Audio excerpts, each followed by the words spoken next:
Final Fantasy VII is one of those games. You know the ones, the classics people won't stop talking about.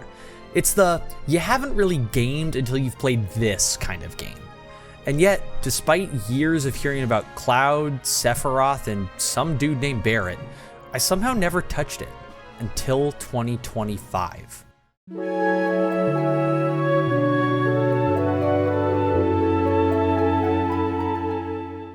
So there I was, on the couch, booting up Final Fantasy VII on my Nintendo Switch, not the PS1, not the PC, but my good old Nintendo Switch. And let me tell you, I had no idea what I was getting into. I knew there'd be chocobos, a big sword, and some guy with fabulous hair, but beyond that, nothing. Let's start with the intro. That cinematic, even today, it's chef's kiss. I was instantly hooked. The camera pans over this massive dystopian city, the music swells, and suddenly, I'm part of a team of eco-terrorists blowing up reactors. The vibes were immaculate. The entire sequence felt like it was dragging me into something monumental. And honestly, it's one of the best openings I've ever seen in a game. Then there was Cloud. My guy walks in with his spiky hair, giant sword, and zero interest in small talk. He's the quintessential too cool for school protagonist. It's like if an edgy teenager from the 90s became a mercenary. But you know what? I was into it. He's got this enigmatic vibe that makes you want to figure out what's going on behind that stoic exterior. And Midgar? Oh man, what a setting. It's grungy, it's industrial, and everyone looks like they haven't slept in weeks. It's got that perfect, we're all doomed, but let's fight anyway energy. I felt like I could practically smell the smog and oil in the air. And can we talk about the music? The second I heard the battle theme, I was ready to fight everything. Random encounter? Bring it! Big robot boss? Let's go. I was living for it. But then, there's this moment. After the dense, claustrophobic streets of Midgar, you step out into the world for the first time, and it's like the entire game shifts. I just sat there for a second, taking it all in. The horizon stretched out, the map opened up, and suddenly it felt like anything was possible. It's this incredible contrast, going from the gritty, industrial confines of the city to this vast, vibrant world waiting to be explored. It made me realize how much Midgar was holding me in, both physically and emotionally. The freedom felt exhilarating, like the world was finally saying, okay, now it's your story. And I couldn't wait to see where it was gonna take me.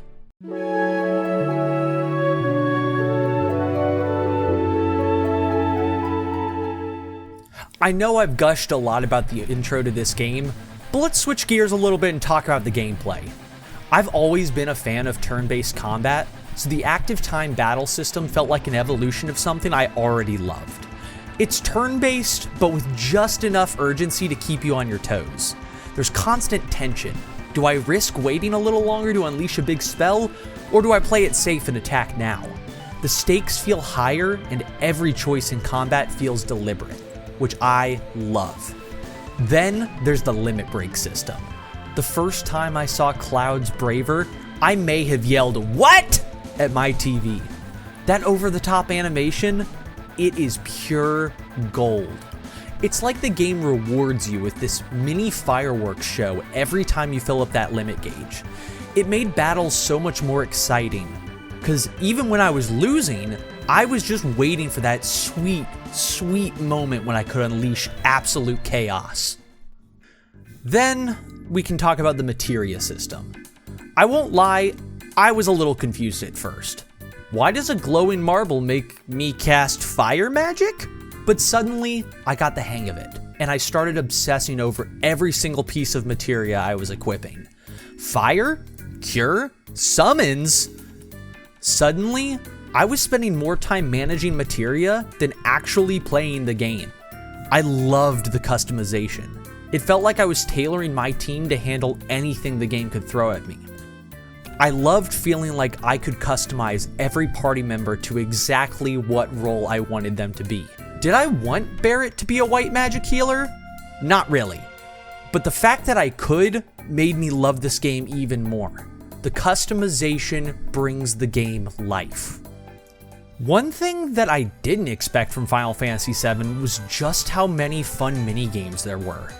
From the iconic motorcycle chase in Midgar to snowboarding down mountains, the game constantly throws these unexpected challenges at you. The chocobo breeding and racing became a surprising obsession, and even simple things like the shooting galleries and slot machines in towns added extra layers of enjoyment.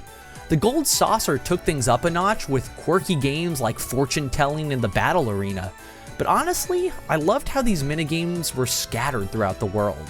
They each gave me a chance to take a break from the story, earn rewards, and keep things fresh.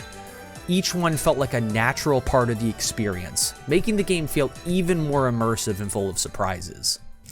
Another thing that I really appreciated about the gameplay, specifically on the Nintendo Switch version, was the fact that I could speed up the game to 3 times speed and turn off random battles.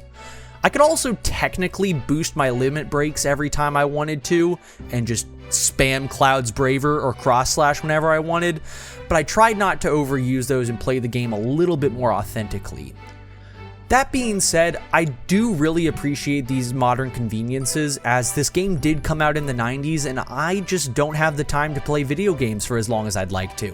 So being able to speed up battles every now and then was really great, and I won't lie, I may have used the limit break system like one time to give myself a braver when I was gonna lose a fight, but it's fine, I only did it like once, I swear. Please don't flame me in the comments for that.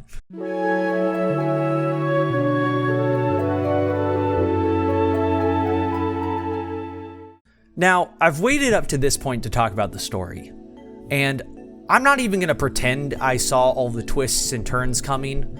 I'm very thankful that I went into this game completely blind and have not been spoiled up to this point.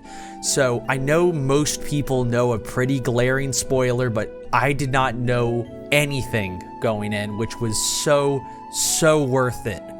Please, if you have not played the game, stop watching here. Do not watch anymore because you need to experience this yourself. The story started off innocent enough, blowing up reactors, uncovering corporate conspiracies, and then we slowly moved to fighting Sephiroth's clones and trying to figure out why the heck this flower girl named Aerith was so important. And let me key in on Aerith for a moment. Aerith felt like the heart of the game. There's this kindness to her that makes you want to protect her at all costs. From the moment you meet her, there's a warmth and optimism that feels almost out of place in a world as bleak as Midgar. But that's exactly what makes her so unforgettable.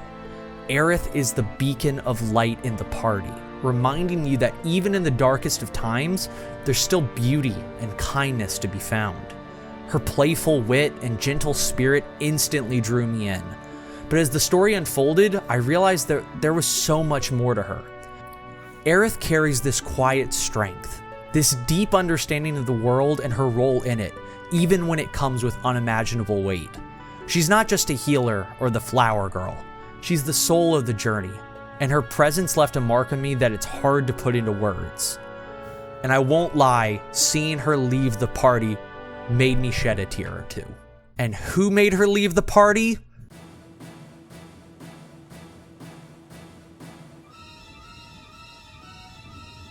Man, what an entrance for that character. The man is equal parts terrifying and fabulous. That shot of him walking through flames gave me chills. He's the kind of villain that sticks with you. He's dangerous, charismatic, and just unhinged enough to keep you on edge. Every moment he's on screen, you can feel the tension ramp up. And even when he's not on screen, you can feel the tension ramp up. One of the scenes that sticks with me to this day is walking upon the giant basilisk after running away from it on your chocobo, only to see a dead one, presumably killed by Sephiroth. We don't see him kill this beast, however the visual imagery of the massive wooden spike through the snake is pure gold, and it made me fear Sephiroth in a way that I didn't fully expect.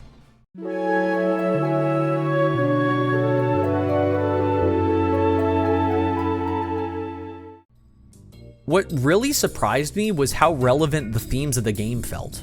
At its core, Final Fantasy VII isn't just about saving the world. It's about the consequences of greed, corporate power, and environmental destruction. Shinra's exploitation of the planet's resources for profit is eerily similar to issues we see even today. Let's talk about the life stream for a moment. The idea that all life is interconnected. I love this concept, and it adds so much depth to the world. It made me think about how all of our actions, even small ones, can impact the world around us. It's not just fantasy. It's a call to pay attention to our own planet. There's also a big theme of identity throughout the game. Cloud's journey of figuring out who he really is hit me harder than I expected. It's a story about overcoming self-doubt and learning to accept who you are, flaws and all. There's something incredibly powerful about seeing someone struggle with the weight of their own mind, and Cloud's realization that his worth isn't defined by his past or anyone else's expectations is both cathartic and inspiring. His flaws, the ones that he tries so hard to hide, don't make him weaker, they make him human. By the end, when he finally embraces his true self, it feels like a personal victory. It's not just Cloud's journey I followed, but it was my own. Because in many ways, his struggle is universal. His growth, his acceptance, and his triumph over his own demons felt raw and real. And by the end, I felt like I'd gone on that journey with him every step of the way. It's a reminder that no matter how lost we feel, there's always a way back to who we're meant to be. I want to touch on a moment near the end of the game, right before the final battle, where Tifa and Cloud are sitting outside the airship and Tifa's leaning on Cloud's shoulder. She looks up at him and says, "This day will never come again. Let me have this moment." And that line wrecked me.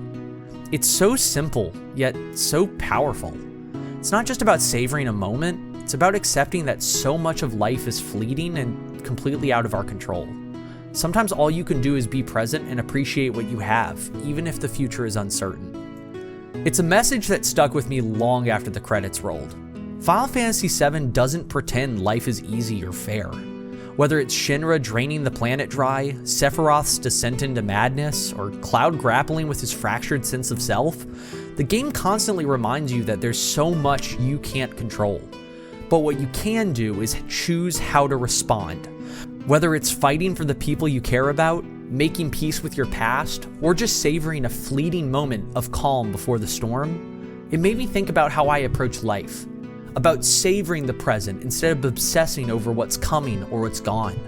It's moments like that where Final Fantasy VII transcends being just a game and becomes something much, much more.